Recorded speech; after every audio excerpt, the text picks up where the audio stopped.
সকালে উঠে আকাশের দিকে তাকিয়েছি। প্রকৃতি আমাকে আজ শিখিয়ে দিল ভালো মন্দ আর সুখ দুঃখ নিয়েই জীবন।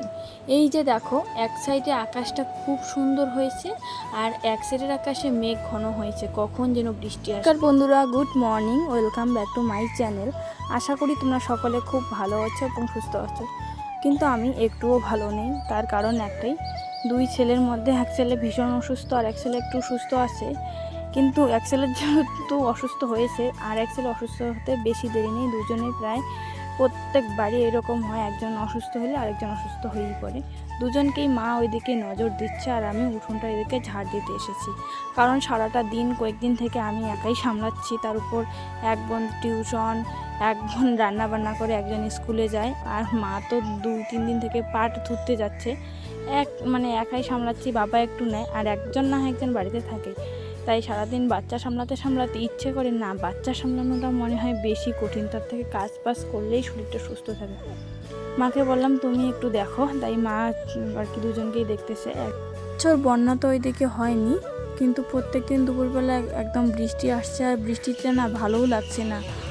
আগে কয়েকদিন তো বৃষ্টি হয় নাই, মাঝখানে যখন 2 দিন বৃষ্টিটা শুরু হয়েছিল তখন ভালো লেগেছে, এখন আর ভালো লাগে না। প্রত্যেক দিন বৃষ্টি, আর এই বৃষ্টিটা হওয়ার ফলে দেখো উঠোন তো আমাদের অনেকটা উঁচু ছিল, মাটি কাটা ছিল, এই বৃষ্টির ফলে কত মাটি যে ধুয়ে গেছে। তার একটা সকালে উঠেছি, বলতে গেলে সকালে তো আমি ডেইলি উঠি, কিন্তু ঘর থেকে বের হই না। আজ সকালবেলাতেই ঘর থেকে বের হয়েছি, উঠেছি ঠিক ওই 3টার সময়, 2:30-3টা ঘড়ির কাঁটা যখন, ঠিক সেই সময়ই আমার ছেলে প্রত্যেক দিন উঠবে। তারপরে এই 6টার দিকে ঘুমোবে, 6:30-7টার দিকে আবার উঠে যাবে।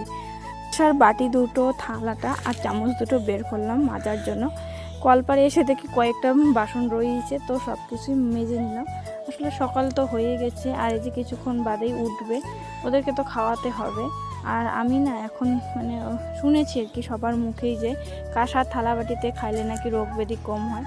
তো যেহেতু আসে, না থাকলে তখন একটা আলাদা ব্যাপার, আসে বলে কিন্তু কাঁসার থালা বাটিতে খাওয়াই। ওই যে বাটিগুলোতে স্যারালাক্স যা যা খাবার খাওয়াই, আর ভাতটা যখন খাওয়াই তখন ওই থালের মধ্যেই খাওয়াই।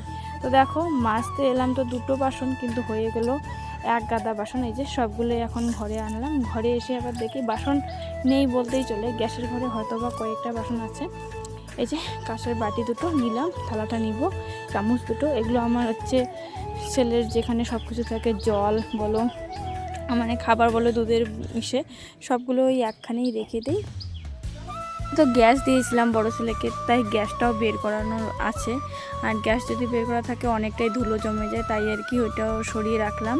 টেবিলের মধ্যে একটু ওটাও ঝাড়তে হবে, আর টেবিলটা সকালে উঠে তো প্রত্যেক দিন গোছাইতে হয়, এতটা অগোছালো হয়ে থাকে সেটা তোমাদের কি বলবো। কারণ রাত্রিবেলা তো অনেকটাই হয়, ঘুমের ঘরে দুধ বানাই, অনেকটা নোংরা জমে থাকে, প্রত্যেক দিনের সকালে ওই টেবিলটা গোছাতে হয়। একটু ওই যে টেবিলটা গুছিয়ে নিলাম, আর এই যে জগটা, লাল জগটাতে করে 1 জগ জল এনে রাখি আর কি। যেহেতু ছেলেদেরকে এখন আর সোলারের জল দেই না, কাকু আর কি কাকিমা বলে যে ট্যাপের জলটা নাকি বেশি ভালো সোলারের জলের থেকে, তাই এখন কয়েকদিন যাবত, কয়েকদিন নয় 1 মাস থেকে ওই ট্যাপের জলে দেই। তো ওটা তো টাইম মতো আসে, 7টার দিকে আসে, 9টার দিকে শেষ হয়। তো আর কি আমি 7টার দিকে কেটলিতে 1 কেটলি গরম করি, আর ওই জগটাতে 1 জগ রাখি। কেটলিতে যখন গরম জলটা শেষ হয় তখন ওই জগটার জলগুলো আবার কেটলিতে দিয়ে গরম করি, তাই 1 জগ জল রাখি। এদিকে দেখো বিছানাটাও এখন আর কি সকালে উঠে মশারিগুলো তুলে রাখি, আর যেহেতু ঠান্ডার দিন না গরমের দিন, সব কিছু আর কি ধোয়ার জন্য কলপারে নিয়ে গিয়ে রাখি, তারপরে এদিকে সমস্ত কাজ করে বিছানাটা গুছিয়ে নিই। নাহলে বিছানাটা গোছানোর ঠিকঠাক সময় পাই না, নাহলে একবারে যখন ওই যে এই সমস্ত কাজগুলো এক সময় করতে যাই, যখন দেখি বিছানায় অনেক কিছু জিনিস আছে তখন মাথাটা ঘুরে যায়। তাই যদি একটু কাজটা কম থাকে, সব কিছু একদম জড়ো করে নিয়ে রাখি ট্যাপের ওইখানে, যখন জল আসবে ধুয়ে নিব, আর তখন বিছানাটা গোছাতে অত মাথাটা ব্যথা হয় না, অল্প কিছু থাকে তখন গোছাইতে আর কি মন যায়। দেখো ভারী সুন্দর, কিন্তু মনটা এরকম সুন্দর নেই। এরকম আকাশ দেখলে আমার খুবই ভালো লাগে, তখন অন্যান্য অনেক কথাই মনে পড়ে যায়, এরকম আকাশ দেখলে মন শান্তি থাকে। কিন্তু আজ যেহেতু ছেলেদের একটু অসুস্থ, তাই এই আকাশ দেখেও আর মন শান্তি নেই। সমস্ত জামা কাপড় ওগুলো ভিজিয়ে রেখেছিলাম, যে জল আসতেই তাড়াতাড়ি করে ধুয়ে নিলাম। আজকে আর বেশি কিছু কিন্তু করে নেই, আমাকে লাগে নেই। তো এখানে জায়গা নেই বলে এই যে বাসগুলো দেখতে পাচ্ছ না, এগুলো তো 2-3 দিন ধরে পাট দিয়েছে, যেহেতু প্রত্যেক দিন বৃষ্টি হচ্ছে, সকালের দিকটাতে রোদ উঠে তখন পাটগুলো শুকিয়ে যায়, আবার বিকেল না ঠিক দুপুরের দিকে বৃষ্টি হয় আবার পাটগুলো ভিজে যায়। তাই আর কি কী করেছে, কালকে যখন আর কি দুপুরবেলা হয়েছে তখন একটু বৃষ্টি আসার আগে আগেই এই পাটগুলো আর কি তুলে নিয়ে আসে। তাই আজকে তো ফাঁকা রয়েছে, আজকেও হয়তো পাট দিবে, যেহেতু এই যে সকালের দিকটা রোদ উঠেছে পাটও হয়তো দিয়ে তারপর একটু শুকিয়ে নিয়ে আবার ঘরে নিয়ে যাবে। তাই এই সময়টা ফাঁকা বলে এই জায়গাটাতেই দিলাম।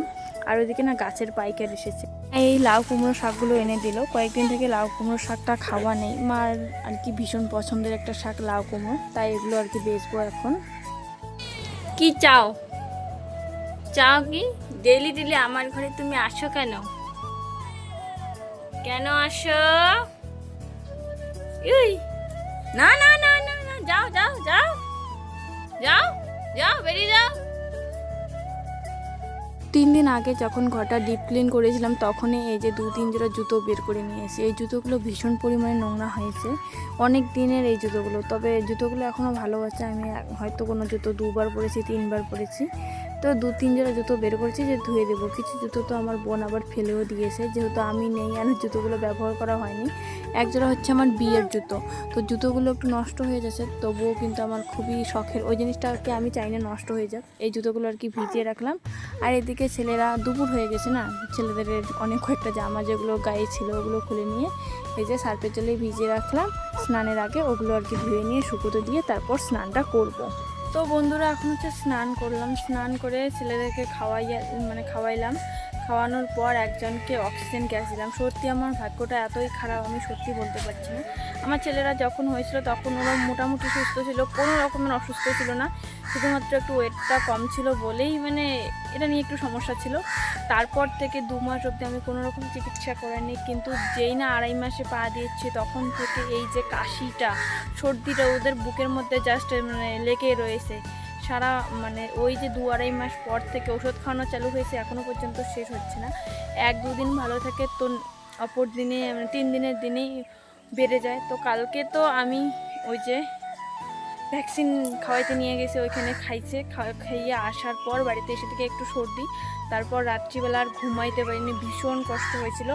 আজ সকালে অক্সিজেন গ্যাসটা 8টার সময় আমার দেওয়ার কথা ছিল, কিন্তু ও ঘুমিয়েছে, আর ঘুম অবস্থায় দিলে আর কোনো কাজ হয় না, আর অক্সিজেনগুলোরও তো দাম অনেকটাই রয়েছে। তাই ভাবলাম এখন ঘুম থেকে উঠলো খাইয়ে দিব। একজনকে দিলাম আর একজন এখনও ঘুরতে গেছে, ওদের দুজনকেই দিতে হবে।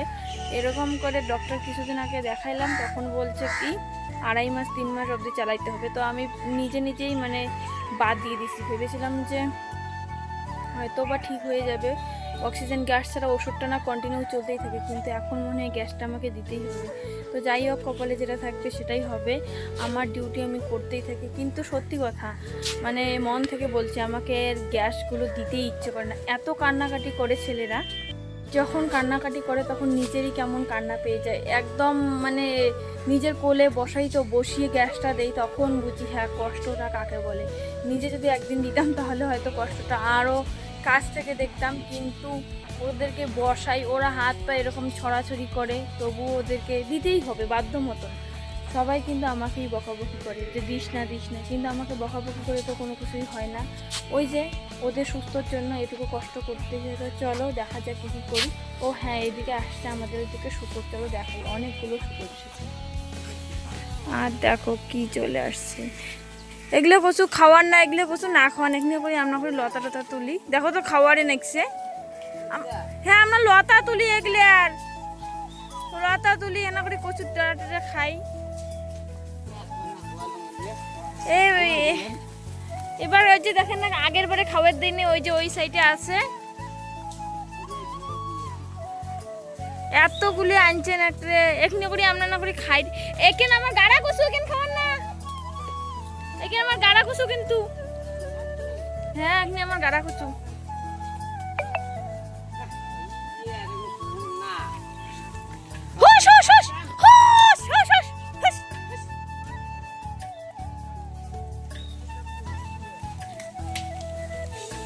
বাবা কমপক্ষে বোধহয় 200টা,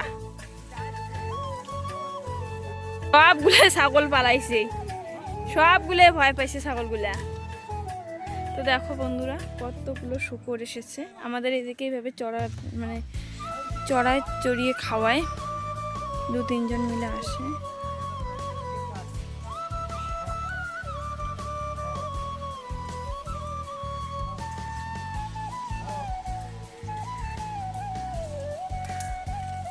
সকাল বেয়ে দুপুর হয়ে গেল, এখন আমি গ্যাস দিতে বসেছি। সারা সকালটা তো খুবই ব্যস্ততার মধ্যে কেটে গেল, তার উপর সময় সুযোগ মন কোনোটাই ভালো নেই। গ্যাস দিতে দেখো অলরেডি বৃষ্টি কিন্তু চলেই এসেছে। প্রত্যেক দিনই এরকম হচ্ছে, দুপুরবেলাতে বৃষ্টি হচ্ছে। আমার বিছানা, তোজোকে স্নান করাইনি, তাতানকে স্নান করিয়েছি।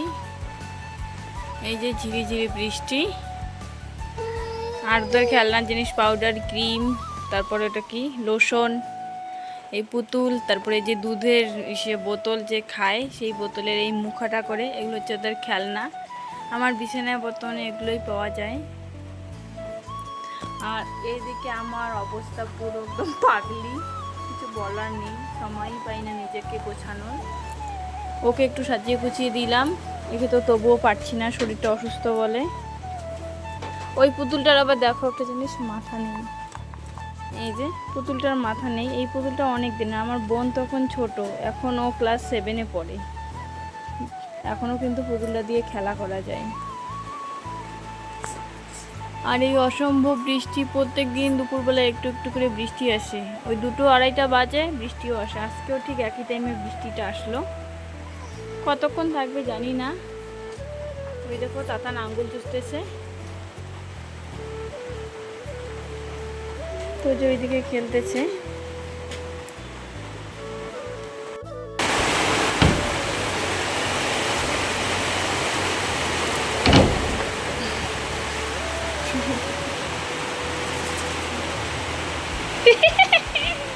একটু পরিমাণে বেশি আসছিল বলে জানালার পাল্লা দুটো বন্ধ করে দিলাম, না হলে আবার একটু করে জল আসে, তাতেই ছেলেদের অবস্থা খুব খারাপ হয়ে যায়।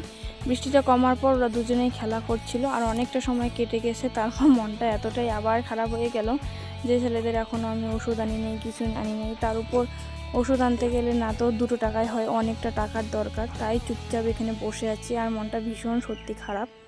আকাশের দিকে তাকিয়ে ভাবছি কবে এই সমস্যা দূর হবে, কবে আমার ছেলেরা সুস্থ হবে। এরকম মানে সত্যিই ভালো লাগে না। দেখো মনটা সত্যিই আমার ভীষণ খারাপ। আমি না অনেক কিছু করতে চাই কিন্তু করতে পারি না।